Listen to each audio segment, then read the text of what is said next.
What's good, y'all? Welcome back. Welcome back. Welcome back. Happy Friday. Happy Friday. Happy Friday. Hope you guys are doing amazing, outstanding, courageous. I mean that in the most heartfelt way. What we got going on in the world.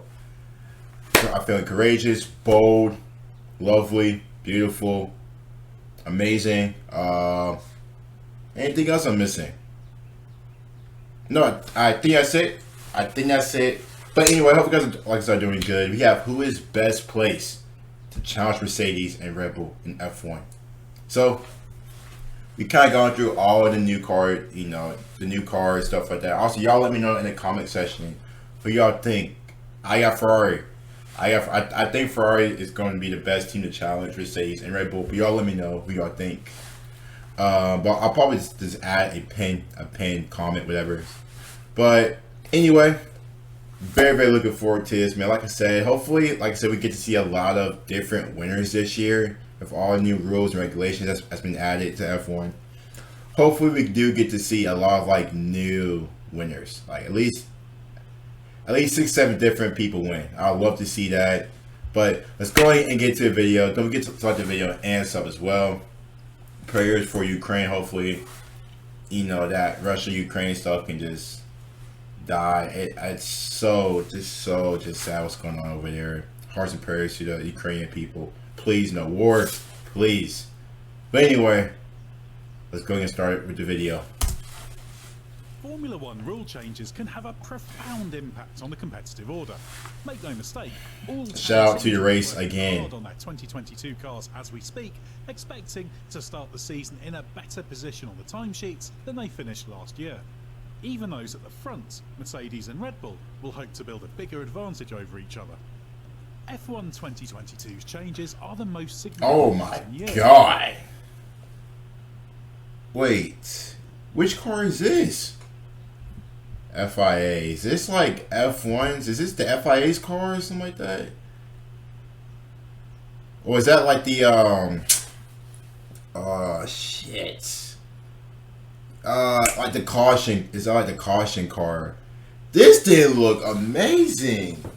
Ooh, okay. I like it. You don't have to take our word for that, as no less than Adrian Newey has described this as the biggest single regulation change in 4 decades. So that means there's a big opportunity for the teams who were not in the title fight last year to take a leap forward. But which of last year's midfield pack will be best placed in the coming season? Ferrari. We must wait for the real 2022 cars to hit the track to start to draw any definitive conclusions. But what we can do is evaluate the relative strengths and weaknesses of the likely contenders and their recent trajectories to predict which is best placed to be at the front of the midfield pack, and therefore in a position to emerge as a consistent front-running team. Whether they live up to their potential is, of course, another matter. And plus, I also seen that they are not going to race. They are not going to race in Russia this year. Obviously, because of what's going on over there. And I think Sebastian Vettel even said, if I'm correct, I think Seb is like the head guy for the Drivers Association or whatever, something similar to that. I think he's like the head honcho. So shout out to him. But yeah, I just want to add that in there.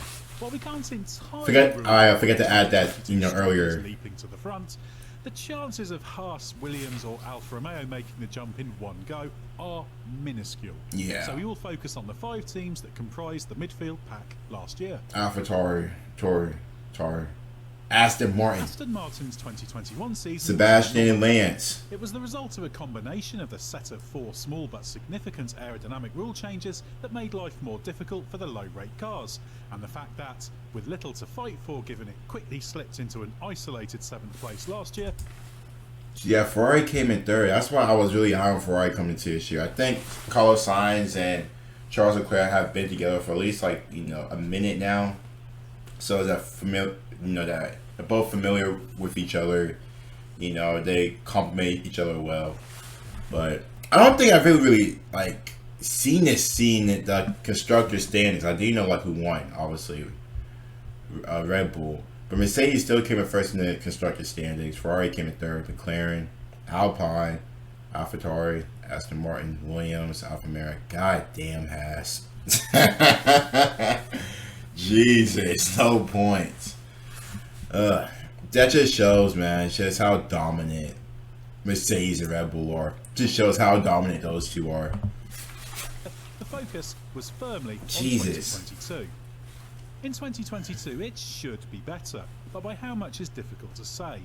This is a team that has grown significantly in recent times, an expansion that is ongoing with a new factory being built on its Silverstone site. That's nice. There's also a brand new wind tunnel coming, but that won't be up and running until 2024. There are also changes at the top, with former BMW Motorsport boss Mike Crack coming in to succeed Otmar Safnauer as team principal. In 2020 and 21, Aston Martin ran and developed a copy of the 2019 championship winning Mercedes. If it can combine what it learned from that with the technical strength that made it F1's great overachiever in the Force India and Racing Point days, and harness the improved resources, that should mean a significantly improved car. But while it's a team on the up, with a target of emerging as a championship challenging outfit in 3 to 5 years, 2022 is surely too early to expect it to be at the front. A strong midfield season will be the minimum expected, and is perfectly realistic. I wouldn't be surprised if Aston Martin becomes very good next couple of years. McLaren on pace in 2021 and was at times the third quickest car. That's good. The former Toro Rosso team has made good progress recently, climbing from 9th best in 2018 to 6th last year. Although in 2021, its impressive performance was too often squandered, despite having the speed to be at least 5th in the Constructors' Championship, and potentially even in the battle for 3rd and 4th. That's impressive. Again. AlphaTauri was fully focused on its 2022 car in the second half of the year in terms of its aerodynamic testing. It also has the benefit of the design and development work being done in a 60% wind tunnel, as it switched last year to sharing Red Bull's facility.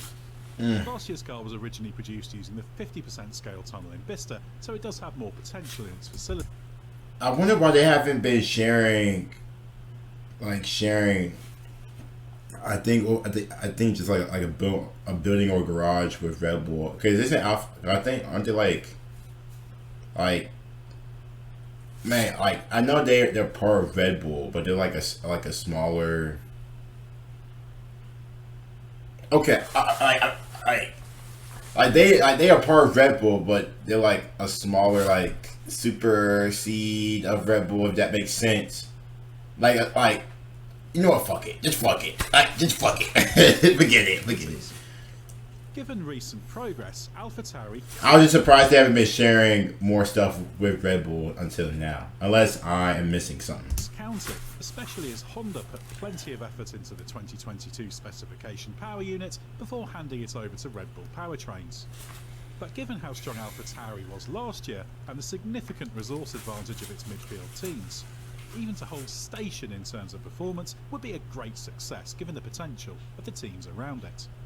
What will be crucial is that, unlike in 2021, the team is able to make the most of the performance it has, rather than underachieving.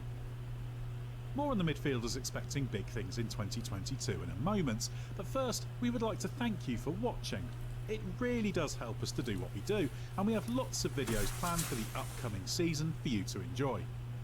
And if you want to make sure you don't miss anything from the race, then the subscribe button is what you need. Yeah, hopefully we do see Aston Martin, AlphaTauris, Alpines, take a step. Took over the ASTON team ahead of 2016.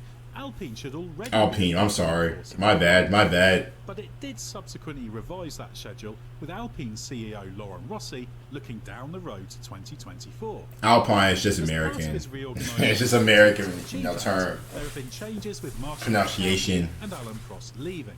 Ooh, Alan Prost. Despite such aggressive. Oh, I had no idea Alan Prost was part of Alpine. You learn something new every day. Then y'all told me that. I'm just kidding.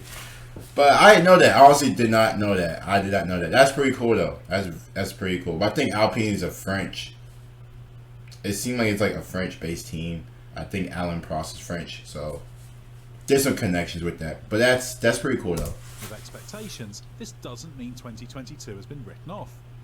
Alpine had the 6th fastest car last year and finished 5th in the Constructors' Championship thanks to its well-balanced driver lineup of Fernando Alonso and Esteban Ocon. It even bagged the ASTON team's first victory since 2013, Ocon's fortuitous one in the Hungarian Grand Prix. While there still need to be gains on the chassis side and the team's consistency in running the car, much could depend on the work done on the new power unit. After last year's very conservative approach, it has a new power unit concept and finally adopted the split turbo design pioneered by Mercedes back in 2014.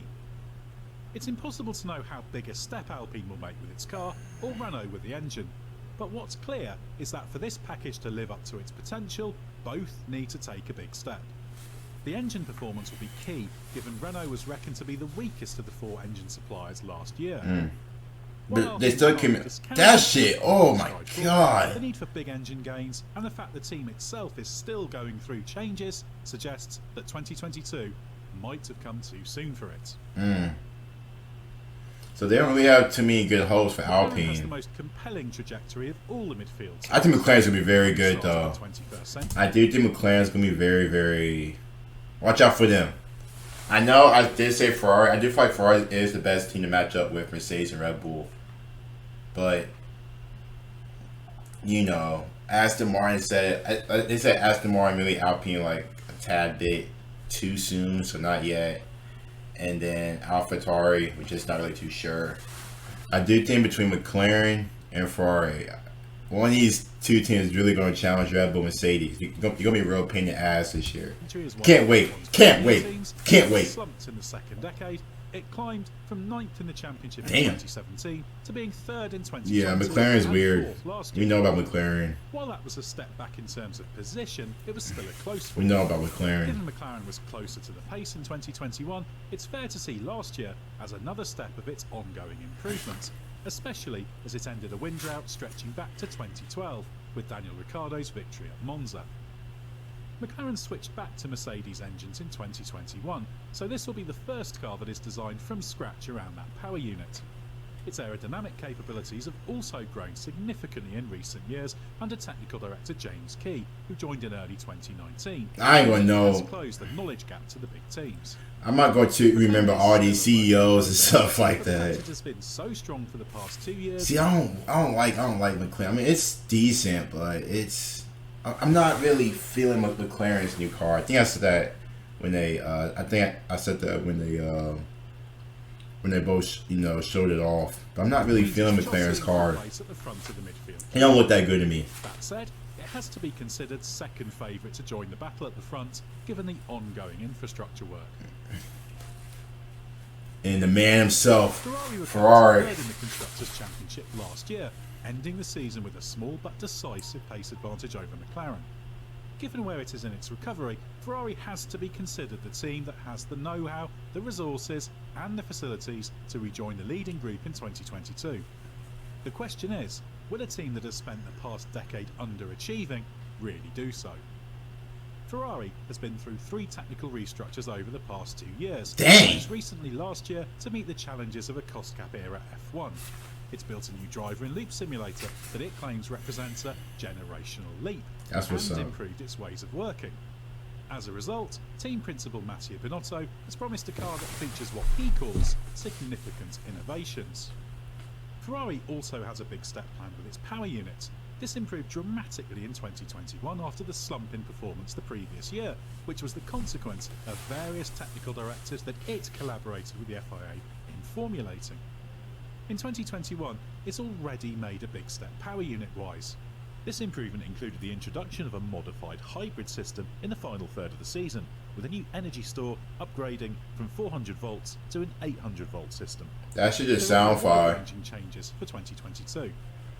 This made Ferrari the 3rd strongest power unit in 2021, with hopes that its new engine package, which features some innovative combustion technology, will get it up there with Mercedes and the Red Bull prepared Ponder engines.